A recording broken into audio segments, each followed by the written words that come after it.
Take a girl and a guy, and they fall madly in love and form a family. Sprinkle in some counseling degrees and a doctorate, a dream of transforming relationships as we know it. And 20 years later, we give you power couple Dr. Ray and Jean Ketkodian. And this is their podcast, Couples Synergy.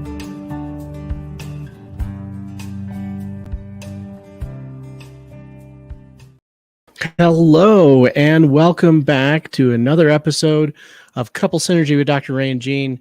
Hi, I'm Dr. Ray. And I'm Jean, and this is our podcast about love, marriage, and relationships.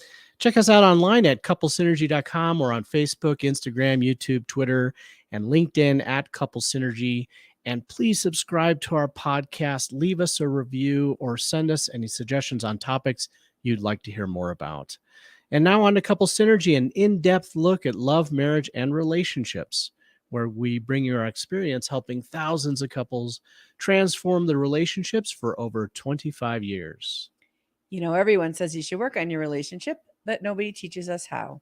So we've created this podcast to teach people what they can do to create the relationship they've always dreamed of with the partner they fell in love with. Yes, we are live. So if we stumble over our words, it's because we're live. And we do go live every Monday, so you can join us and say hi, leave us a comment, ask us any questions. I guess there's kind of a new little thing going on here where we're also live on Instagram, which is a new little feature of this platform. So welcome Instagrammers out there who are on our channel. Today, we are going to be talking about the 10 things a marriage therapist should never say to you. And believe me.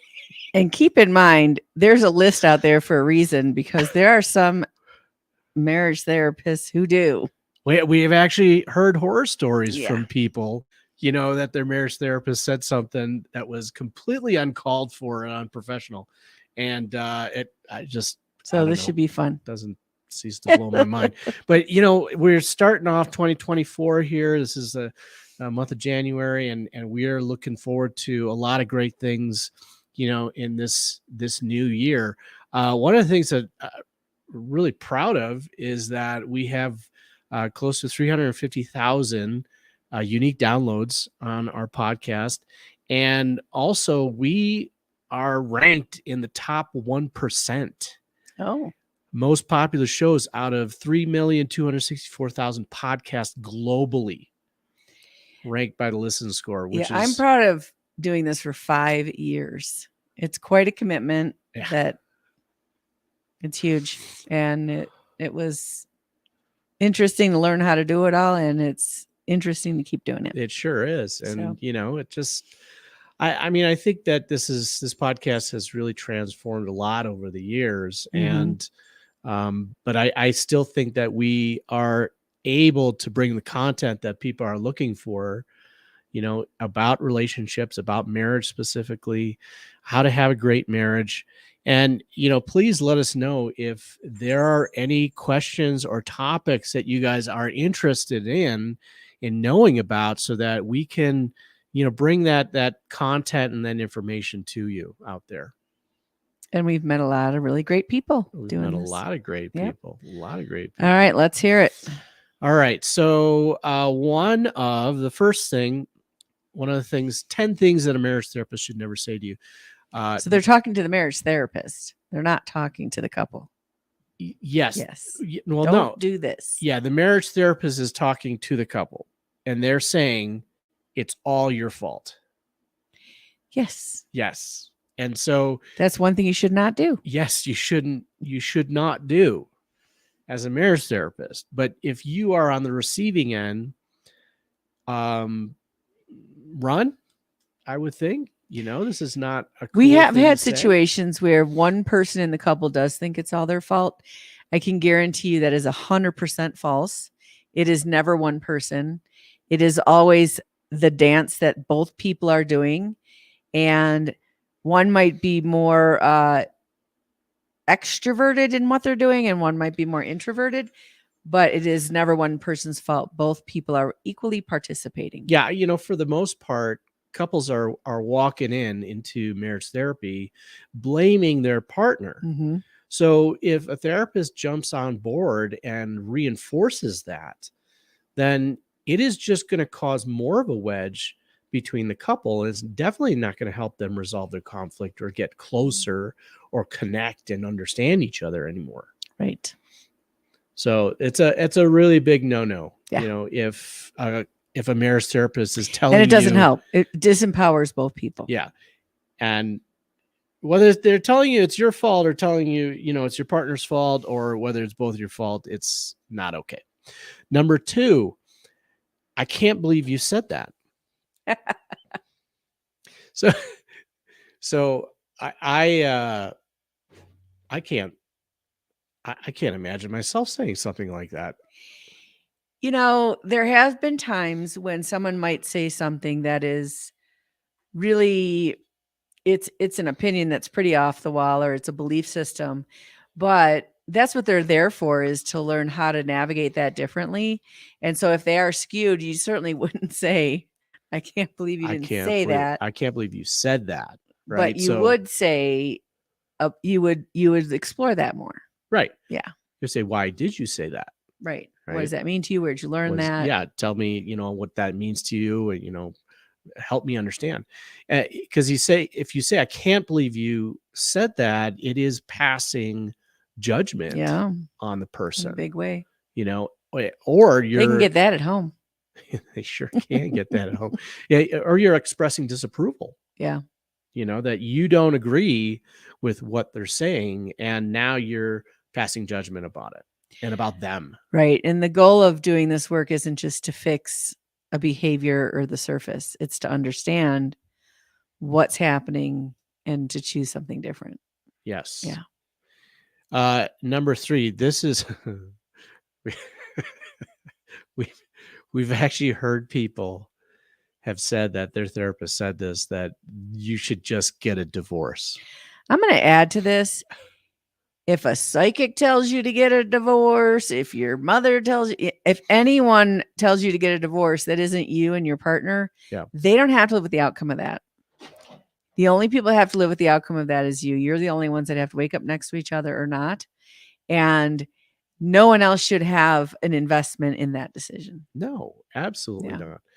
You're the person that has to live with them, and you have to live with the consequences Right. of your decisions, whether you stay or whether you go.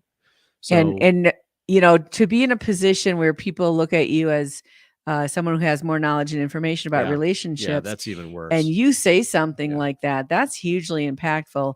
And it's a projection, 100%. There's no way you will have enough information about anyone's relationship to be able to make that judgment call for another person. Yeah, and they're already superimposing authority or a sense of authority on you. Right. Now, if you're going to say something like that, they're going to feel like Yeah, they're there's going to think, something wrong. what's wrong? There's something wrong with this relationship, and everything is resolvable unless it is very abusive Mhm. and toxic. That's a whole different thing. And you still wouldn't tell somebody to get divorced. No. That's the quickest way for them to stay. Number 4 is you're overreacting. That always goes over well Oh my gosh. with anyone in the whole world. Or how about you attach calm down to it? Right. Calm down. You're overreacting. Yep. Oh man. You know what's really scary is that these are on a list. Right. That's what I'm saying. Yeah. Enough people did this Yeah. that they wrote a list about it. And obviously, if you're calling or saying to someone that they're overreacting, you're completely dismissing them. You're completely invalidating, their feelings and what they're experiencing. And you're missing the point, because if they are having an emotional reaction that's bigger than an event, there's something way bigger going on. The goal isn't for them to underreact or react a certain way. It's to understand, why did they react like that? Yeah. Number 5 is you should be more like your partner. Oh, that's lovely.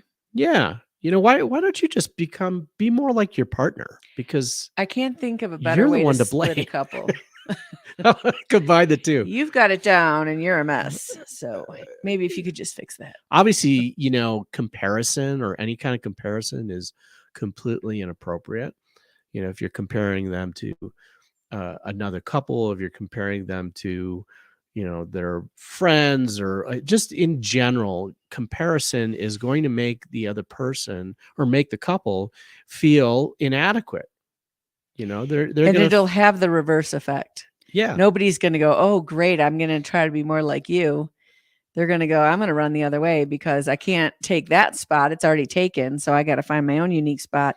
And human beings don't really respond well to that. No. They usually go the other way. No, they usually don't. Good job, therapist. Yeah. And you know what? If you're a therapist out there and you're just seeing some of these comments here that you've said, Oh, no. I hope not. I hope not. I hope not.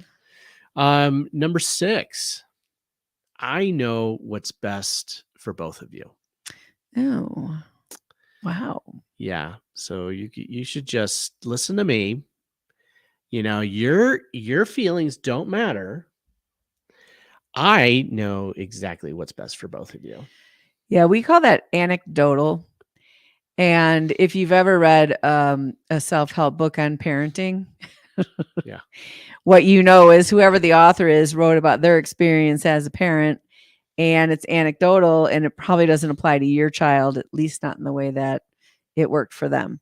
And so anytime anyone says anything like that, it's coming from not a place of reality. It's a place of theory, and it's anecdotal.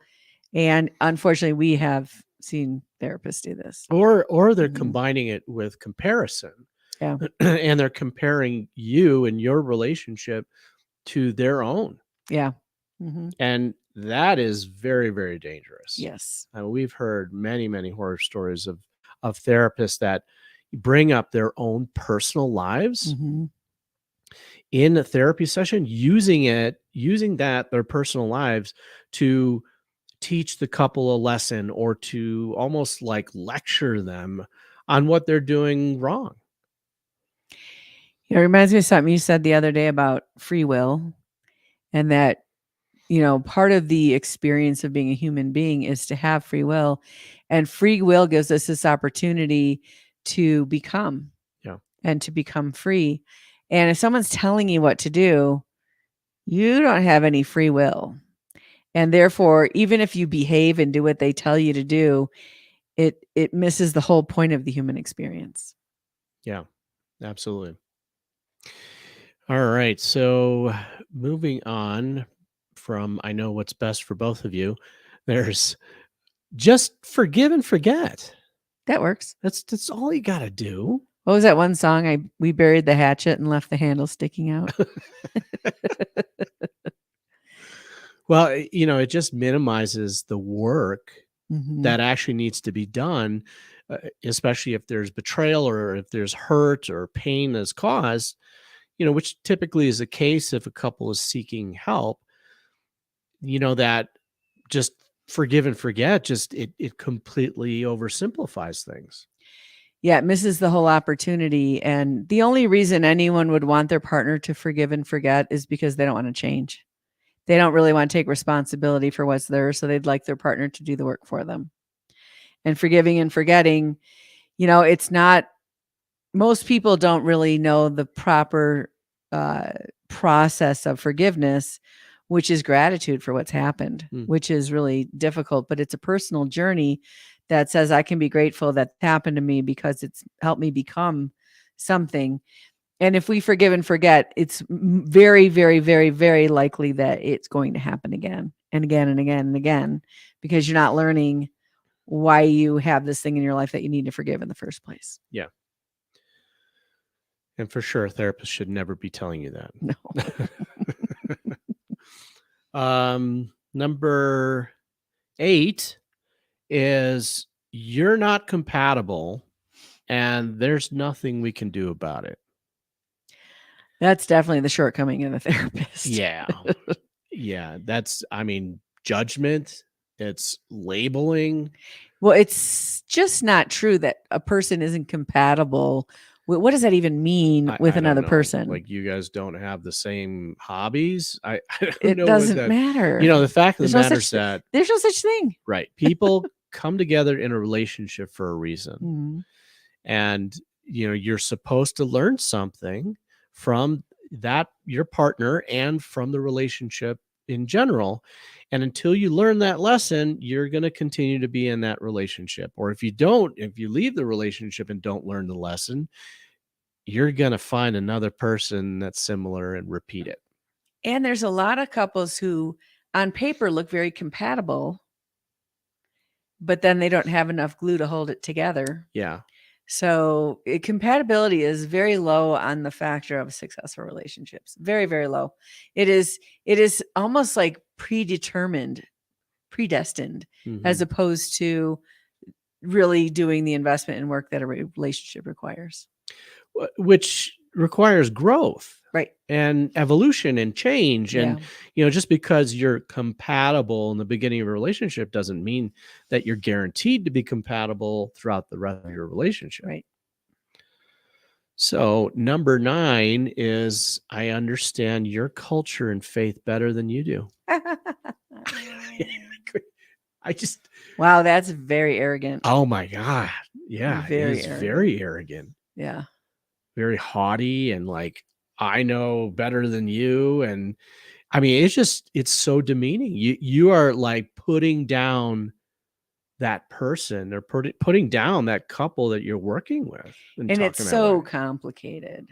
There's no way you can learn the factual stuff of a culture and understand all the nuances and the history and the all the unwritten, unspoken things that go into that. Yeah. So many things. The last thing that a marriage therapist should never say to you is, "You're wasting my time." Yeah. Yeah. Yeah. So rejecting. Especially if that person cared enough to come in and try to do something. Yeah. Very And, dismissive. again, most of these are shortcomings of the therapist. Oh, for sure. Or all of them. And definitely a huge projection of the therapist's own insecurity and their shortcomings. Absolutely. But projecting that onto the client is so damaging.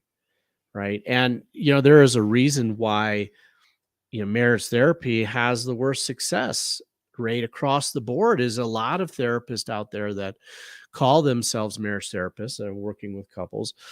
They don't have any training. Yeah, I remember someone saying, why would I go to a marriage therapist that's divorced? Because they've already chosen something. And I wouldn't agree with that across the board. I don't. There's a lot of people that get divorced for reasons that are necessary, and they grow and they understand a lot through that process. Right. But it's an interesting thought to know a therapist's beliefs and other things about stuff. I don't know if I would go to a marriage therapist who was going through a divorce. I don't know if I'd go to a marriage therapist that was never married. That was never married. Never. Yeah. Never married. Yeah. I just don't think they would get it. There's so much you wouldn't know about that. And a lot of therapists that work with kids because they were one. Yeah. Not because they're parents. So they're more working with the kids. But I think that's an important At very least, the perspective. therapist has to be in a committed relationship. Yeah. And has been in a committed relationship for a long time. Yeah. Yeah. Otherwise, it's anecdotal. You don't know what the game's like. You know what the book looks like, but not the game. You don't know what you do when you are in a really stressful period of time. Like, how do you guys handle that? How do you deal with conflict resolution? Mm-hmm. You don't have that escape hatch, which a lot of new relationships have, right? They have very little invested in relationships, so they can leave at any moment. Right. So that was kind of fun for us. Yeah, that was fun.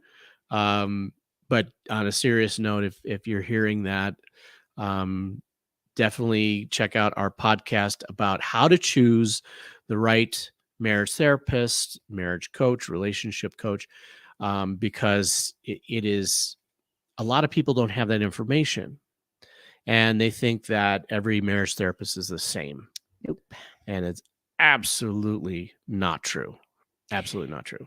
All marriage therapists are the same the day they walked out of the classroom. But from their life experience takes over. And there's a huge difference between someone's life experience being in a relationship, someone's life experience working with couples, and not having that experience. It's really, really big. Yep. Well, we want to thank you for joining us today on Couples Synergy. Our passion is in helping couples and people have happy and healthy relationships. And this podcast gives us a fun way of bringing our knowledge and expertise to you, our listeners. For all of you listening, please let us know how you enjoy the show. If you have any questions, comments, or topic suggestions, please email us at contact@couplesynergy.com. For more information about Couples Synergy and our programs such as Relationship 101, our home study course, the next Couples Relationship Enhancement Weekend, and our premier couples coaching program called Couple to Couple, look us up online at couplesynergy.com. And if you'd like to be considered to be a guest on our podcast, please email us also at contact@couplesynergy.com. We're even playing with the idea of doing therapy live, or not live recorded. So if you want to be considered to be a couple that we go through the transformation, it would be done in private initially, but it would be recorded and then we'd release it at the end. Let us know. And if you know someone who could benefit from this episode, please download it and share it. And thank you for listening. Until next time, synergize your life and synergize your love. You have been listening to Couple Synergy with Dr. Ray and Jean Ketkodian. Couple Synergy was recorded, edited, and produced by Dr. Ray and Jean Ketkodian. Voiceover and music entitled Breathe and Let Go was recorded and composed by Gina Gonzalez.